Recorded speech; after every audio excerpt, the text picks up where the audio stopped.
All right, you guys see this? It's just food coloring in water.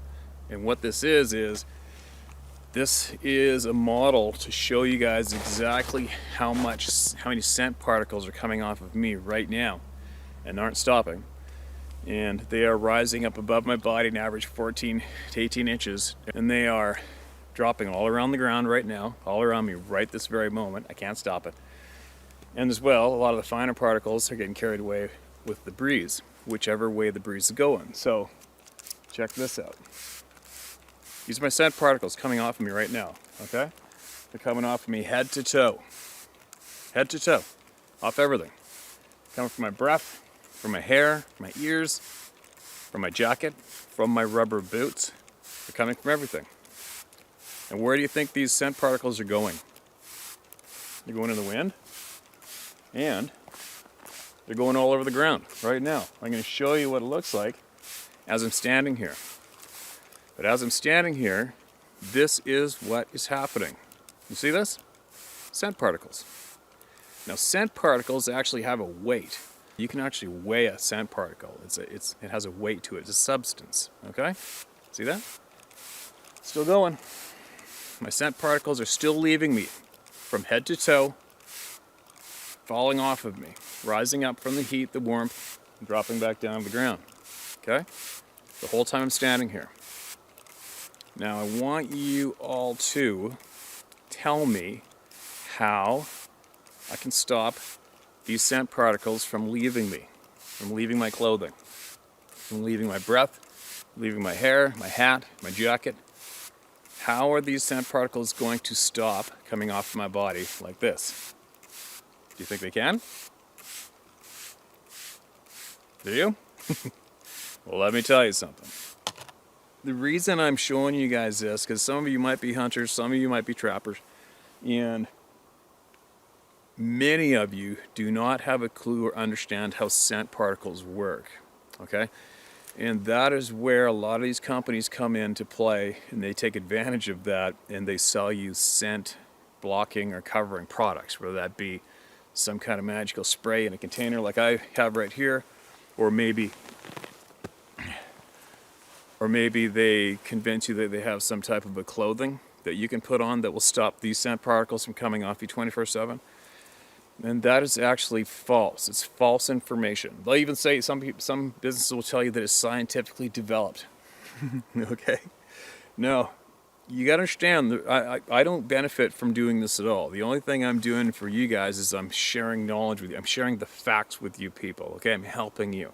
I'm helping you become better, because I need you to become better.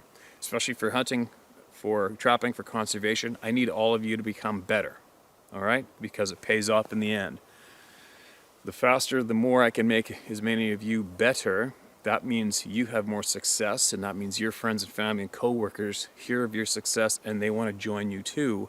And then they go out and get their hunting and trapping licenses, and then there's more of you and there's more money for conservation, and it just takes care of the whole ball of wax. So for any of you that are getting a little upset with me right now sharing these facts, too bad. That's what I'm doing. I'm helping everybody get better, okay? Now on the scent thing. I've hunted basically all over North America. I have many friends in the South, many whitetail hunters. I'm not typically a full-time whitetail hunter myself. I've done it lots. And I watch my friends. I watch them. They'll get in the pickup truck, they'll get in the bad boy, they'll get in the quad, whatever, they got their hunting clothes on, and they'll get their scent cover, whatever it is. Come on, man, here, spray me down here. And they'll spray each other down. You've seen it in all the TV shows. They spray each other down, they spray each other's arms, and they spray the rubber boots, and they put the rubber boots on, they spray the rubber boots. Okay? And then off they go walking through the timber to go to their deer stand. Meanwhile, guess what's going on? No matter what you spray on yourself, no matter what clothing you wear, this is still going on 24/7. These being scent particles coming off of you and your clothing. Do you understand? This is what's going on. You can't stop it. You're not going to stop it. It gives you a false sense of security. And what I think it possibly does to a lot of you is allowing yourself to be convinced that you can manage your scent from game animals is possibly making you become less cautious, less careful, less wary, and it's causing you, it's working against your success, which really sucks, and that bugs me. All right? Now I'm going to show you in a second what it looks like just from me standing here on the ground, let alone which way the wind's going, but just on the ground. But just right now, this time I'm standing here making this video of how many scent particles from me are laying on top of the snow right now. It's a lot, okay? It's a lot. Now let me give you a little idea how it works.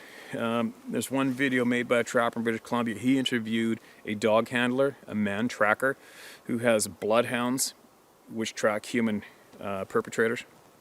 And this man took the scent off of his cigarette butt, showed the dogs, and he tracked one individual human being through a parking lot, through a busy mall, and out the back door. A day later, it was either 1 or 2 days later, they successfully tracked that perpetrator from the cigarette butt on the floor in that busy mall where there's people walking around. How amazing is that?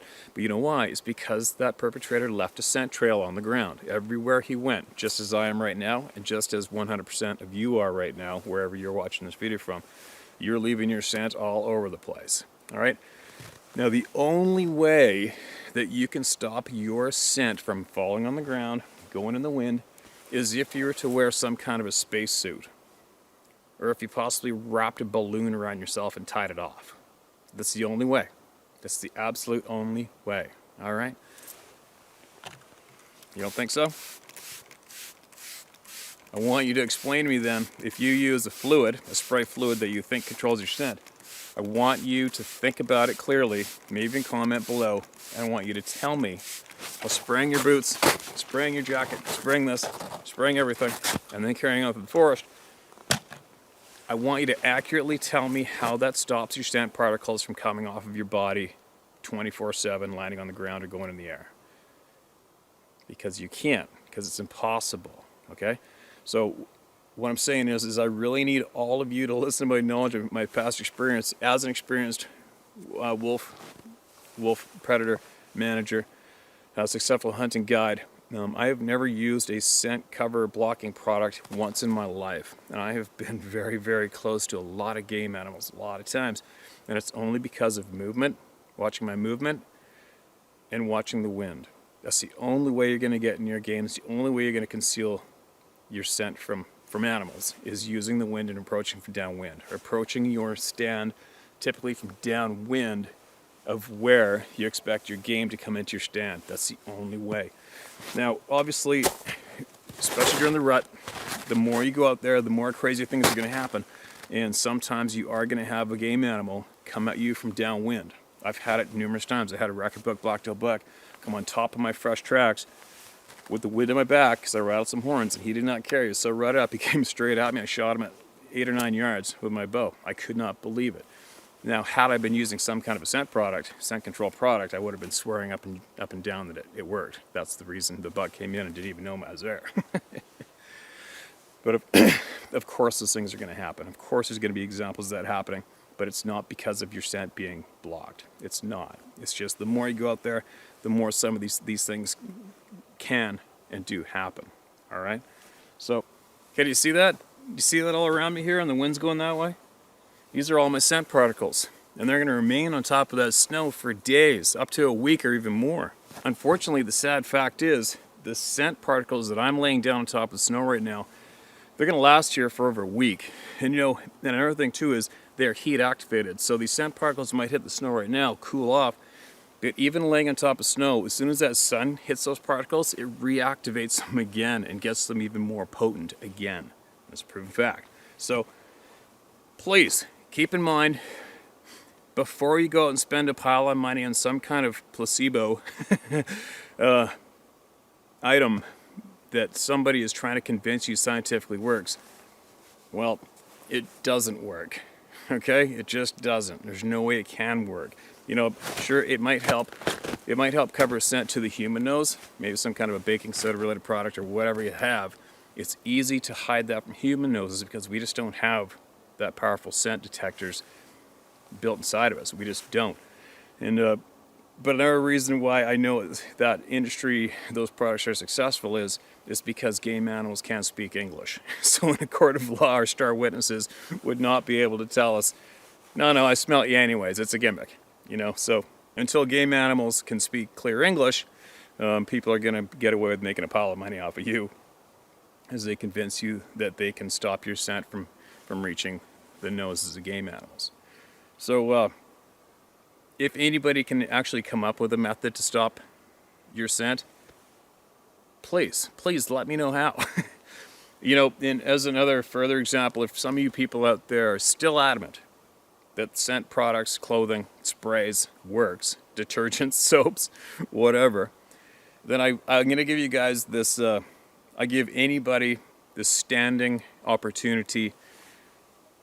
If you are 100% convinced that you can manage your scent and stop from hitting a game animal's nose or landing on the ground, I invite you to come with me to my home. I'll let you fill up a hot tub, a bathtub with your scent covering fluid. I'll let you lay in that fluid head to toe for as many days or hours as you need. And if you have some kind of clothing that further blocks your scent, I'll even encourage you to wear as many layers of that clothing as you can.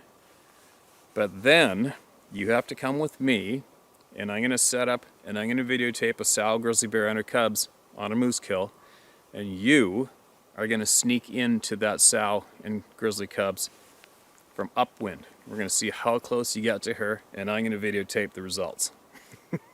You got to think about it. I mean, if I realize that I probably could become a little more of a ruthless business guy, and I could just jump in the bandwagon, come up with howtohunt.com scent cover products, and sell them to you guys. I got enough footage of me getting very, very close to numerous game animals. I could easily mislead people and say that we had it on, and that's how we got the game. But I'm just not built that way. I have to, for some strange reason, I feel the need that I have to, for some strange reason, I feel the urge to share the facts with everybody and help them instead. So that's what I'm doing. But I'll guarantee you, 100% of the big game guys that I know in Alaska, the Yukon, British Columbia as an example, not one of them uses any kind of scent cover products, ever. Never have, never will.